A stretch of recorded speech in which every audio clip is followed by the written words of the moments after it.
Kennedy, do solemnly swear. I, John Fitzgerald Kennedy, do solemnly swear. That you will faithfully execute the office of President of the United States. That I will faithfully execute the office of President of the United States. And will, to the best of your ability. And will, to the best of my ability. Preserve, protect, and defend the Constitution of the United States. Preserve, protect, and defend the Constitution of the United States. So help you God. So help me God.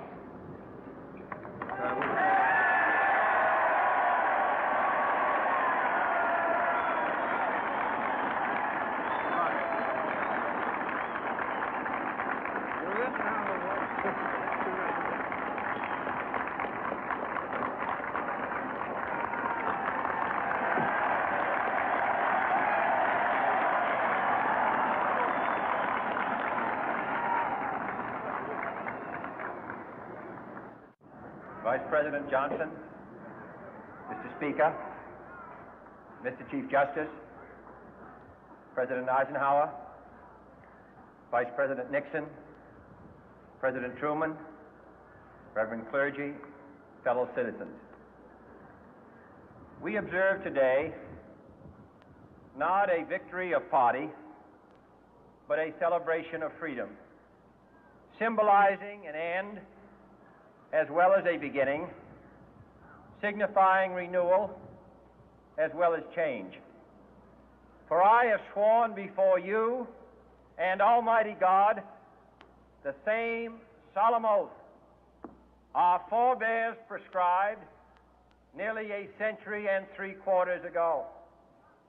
The world is very different now, for man holds in his mortal hands the power to abolish all forms of human poverty and all forms of human life.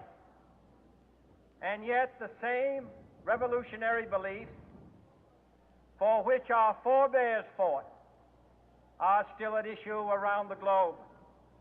The belief that the rights of man come not from the generosity of the state, but from the hand of God. We dare not forget today that we are the heirs of that first revolution.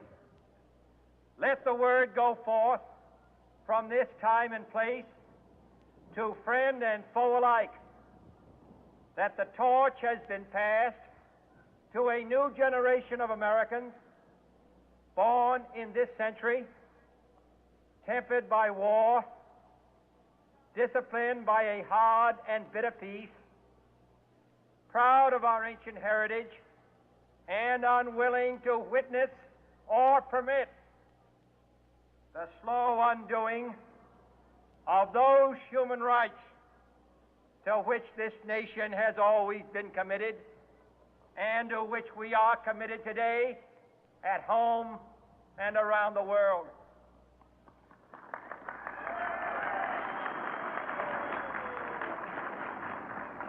Let every nation know, whether it wishes us well or ill, that we shall pay any price, bear any burden, meet any hardship, support any friend, oppose any foe to assure the survival and the success of liberty.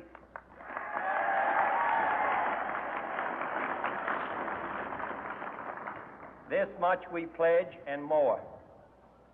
To those old allies whose cultural and spiritual origins we share, we pledge the loyalty of faithful friends. United, there is little we cannot do in a host of cooperative ventures. Divided, there is little we can do, for we dare not meet a powerful challenge at odds and split asunder. To those new states whom we welcome to the ranks of the free, we pledge our word that one form of colonial control shall not have passed away merely to be replaced by a far more iron tyranny. We shall not always expect to find them supporting our view, but we shall always hope to find them strongly supporting their own freedom and to remember that in the past, those who foolishly sought power by riding the back of the tiger ended up inside.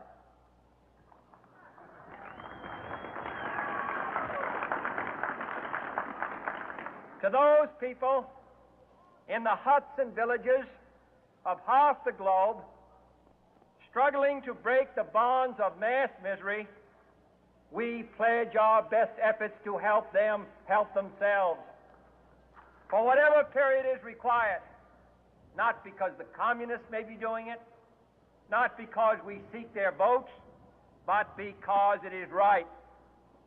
If a free society cannot help the many who are poor, it cannot save the few who are rich.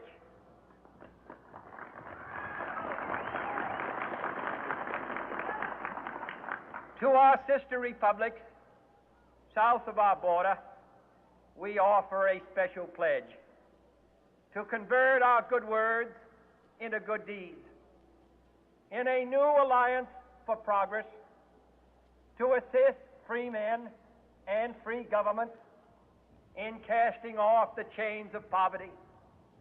But this peaceful revolution of hope cannot become the prey of hostile powers.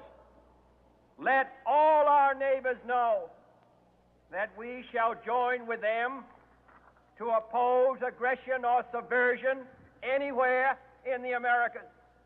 And let every other power know that this hemisphere intends to remain the master of its own house.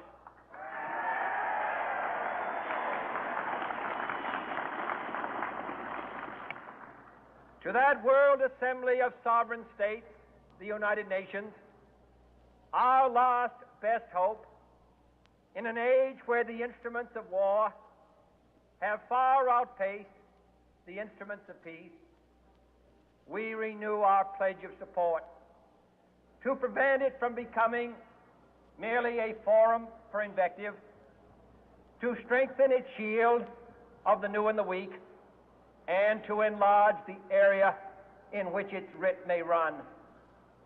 Finally, to those nations who would make themselves our adversary, we offer not a pledge, but a request that both sides begin anew the quest for peace.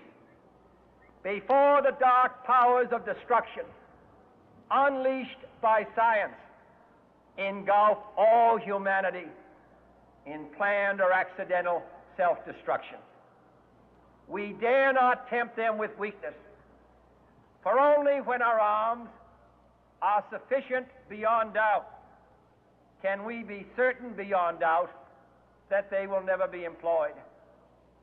But neither can two great and powerful groups of nations take comfort from our present course, both sides overburdened by the cost of modern weapons, both rightly alarmed by the steady spread of the deadly atom, yet both racing to alter that uncertain balance of terror that stays the hand of mankind's final war.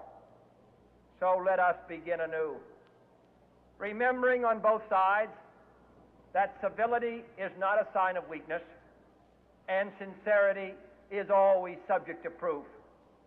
Let us never negotiate out of fear, but let us never fear to negotiate.